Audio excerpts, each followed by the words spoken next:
top ranked UFC flyweight David Dvorak. What's going on, David? How you doing today? Yeah, I'm fine. Yeah, I'm after short training, so I'm fine. Yeah. Really? It's 9 a.m. You got training early in the morning today? Yeah, really early and around 10 a.m. I have another session. Oh, dang. Well, what did you do this morning? Some mobility workout and strength and condition training. And then at 10 o'clock, what do you have?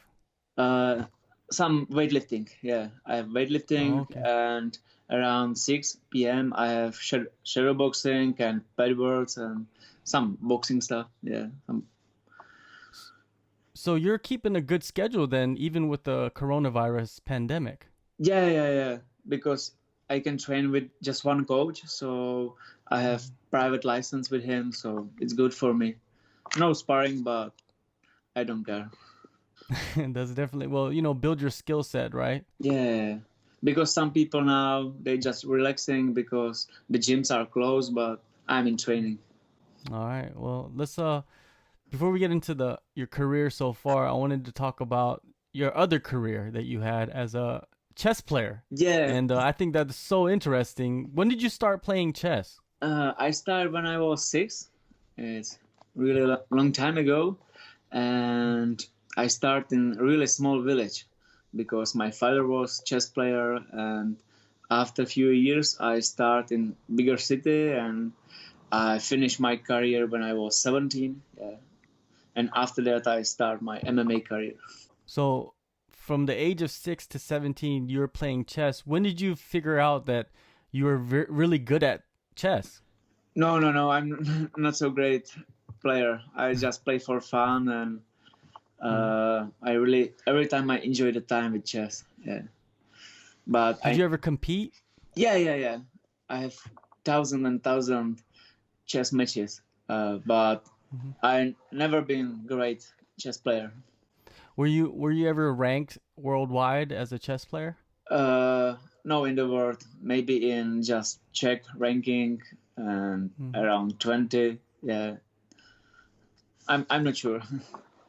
How did you go from chess, which is a solitary, very solitary sport where you could play by yourself sometimes, and you just need one other person, to training mixed martial arts? It's a big difference. Yeah, it's really different. But for example, if I play chess, I can play with myself and on the phone with computer. So is it easier?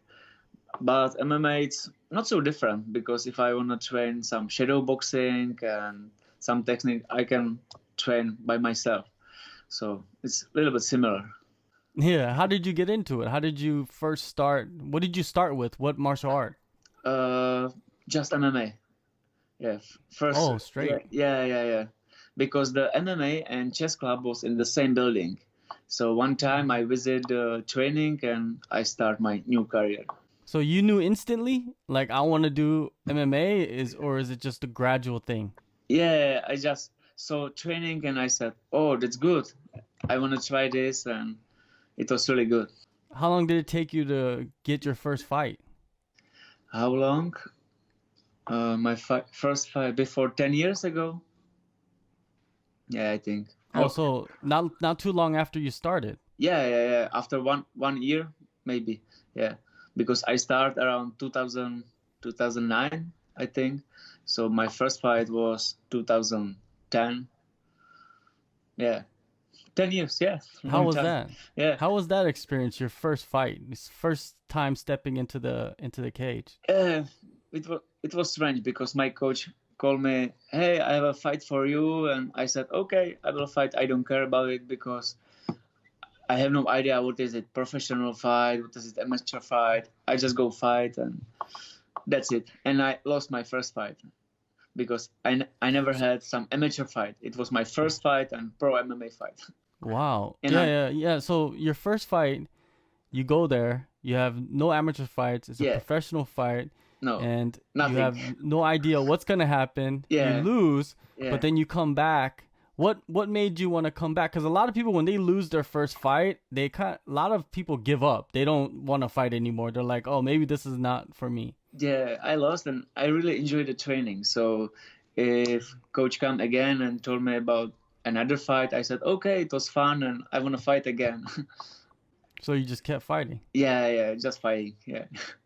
So how was it fighting in the Czech Republic and just around Europe? The competition for you, it slowly got tougher and tougher, right? So Yeah. how was it? How was the competition? I had some fights in Czech Republic and in the Slovakian country because it's our neighbor, and we have some really good promotion. For example, now we have Octagon. It's the biggest league in Czech and Slovakian country, and I think that one time will be the biggest league in Europe. And before that, I had some fights in X Fight Nights, but then they didn't pay me for the last two fights, so I had some problem with this promotion. And one time I have fight in Fight Nights Global, and it was good. Yeah, I really enjoyed this time in this organization. But the Octagon is the best in our region. Yeah, your last fight before you signed with the UFC, you Yeah. fought for Octagon. Yes. And before you made your debut, you were on like, I feel, 14 or 13 fight win streak, but with finishes. Just every fight was a finish. Yeah. During that time, was it like, how did you feel as a fighter? Was it like were you in your prime? You felt like this is my prime right now. I'm the best I can be. No. I have no these things in my head. I just wanna win this fight, and I don't care about submission and knockouts, and that I just wanna win the fight. And maybe I have a luck, or maybe I'm good, but every time I finish my opponent, because every time if I saw some fights, I'm afraid about judges. For example, when I was in Brazil, I was afraid because the judges was from Brazil and my opponent was Brazil, and so it's not good for me. I want to finish my opponent. You had some jobs, Yeah. right, while you're fighting, and I heard from somebody, they told me that you used to be a grave digger. Talk about that job. Yeah, of course. Last 5 years, I worked like gravedigger or undertaker. It's same. Mm-hmm. And it was really good job. Yeah, I like this work because my father is undertaker, and I'm trying to help him because he's old.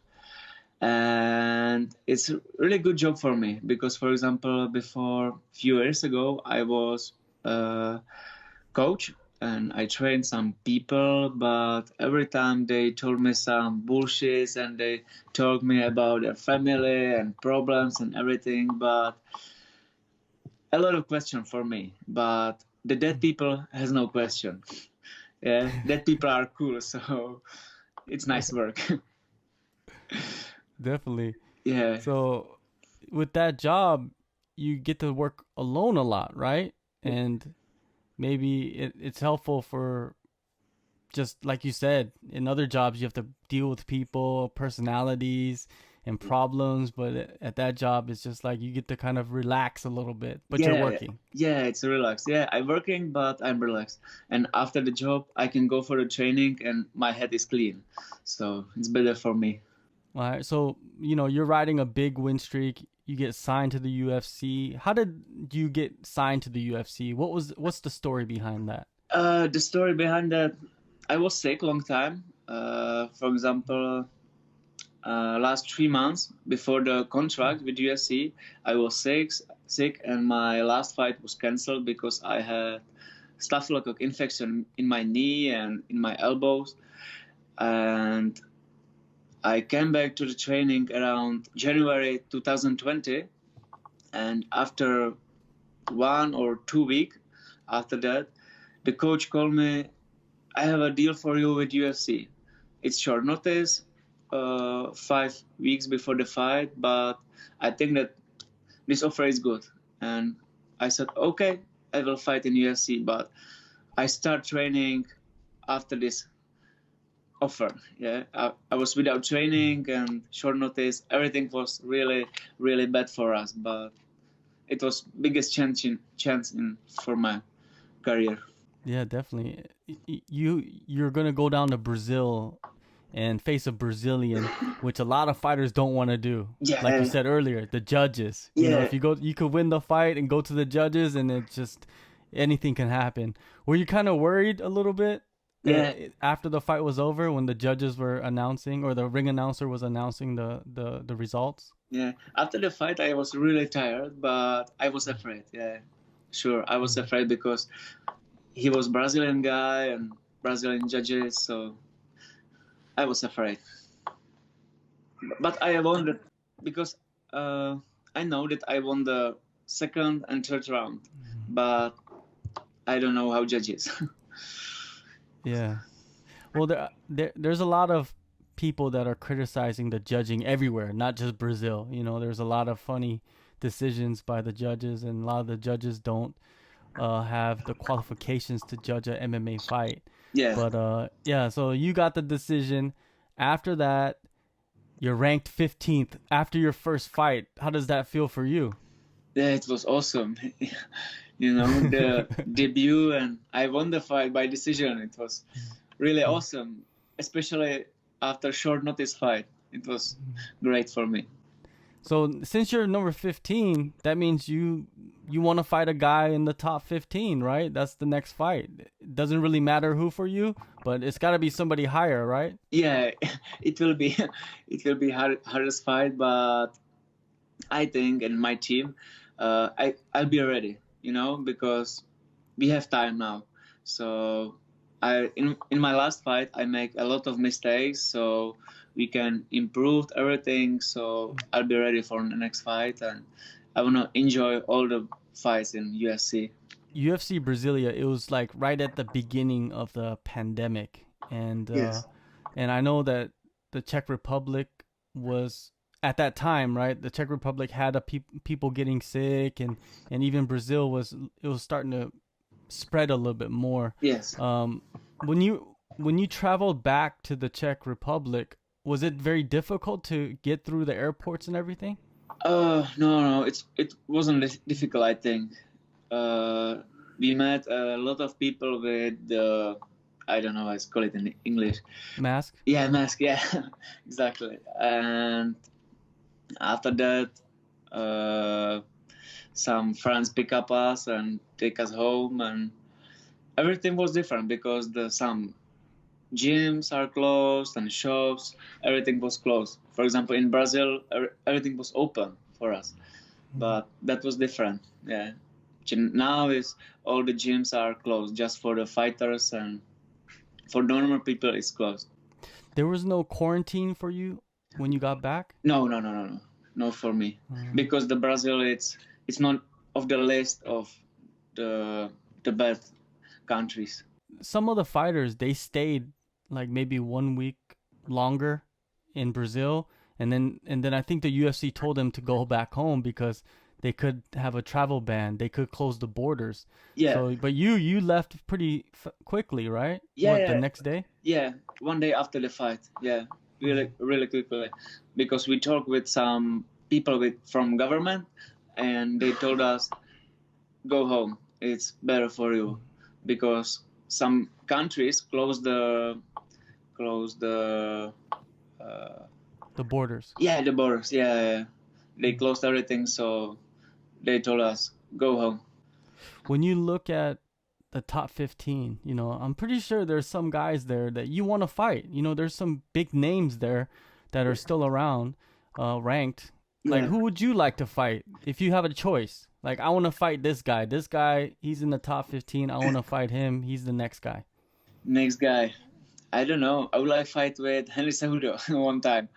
But yeah, but everyone wants to fight with him. So I don't know. I just want another fight with everyone. I don't care about. And after that, I want to call someone for the fight. But I would like fight in Prague, in Czech Republic. I hope one time. Yeah. Oh, it definitely is gonna happen soon. You know, because there's a lot more fighters from your country being signed, and I feel like in the next year or two, there's gonna be a couple more because it's growing. The sport is growing. The fighters are much better, And yeah, it's gonna be exciting times for your country and yourself. You one fight, you get your top 15. Hey, that says a lot. You know? Yeah, it's a lot. And in our country, the MMA is growing really, really fast.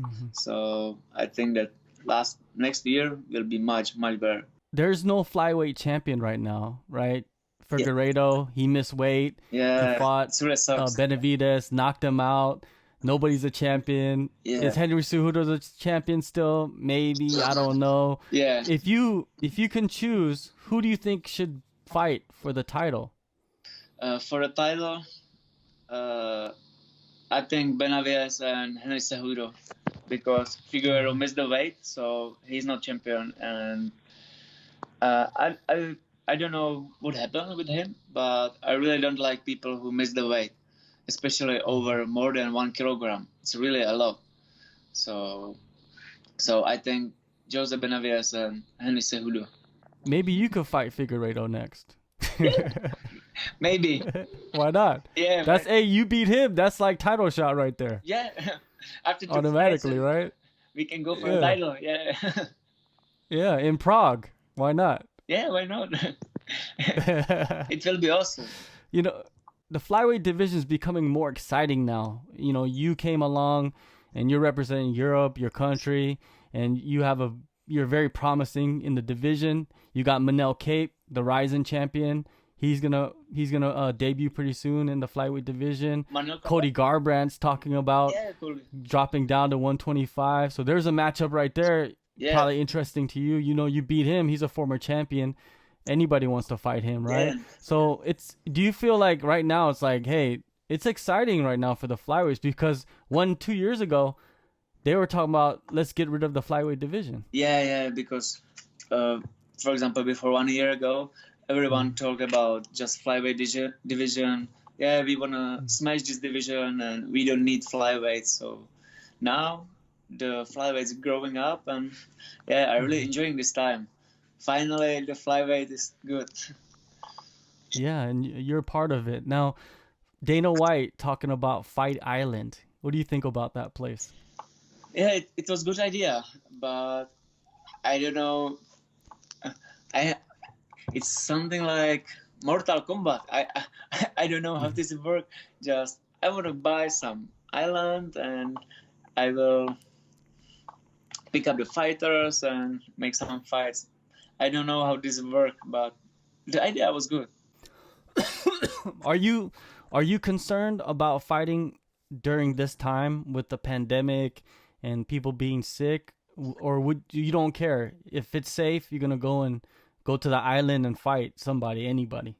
Not this time, because I have no sparring partners, so I'm just training with one of my coach.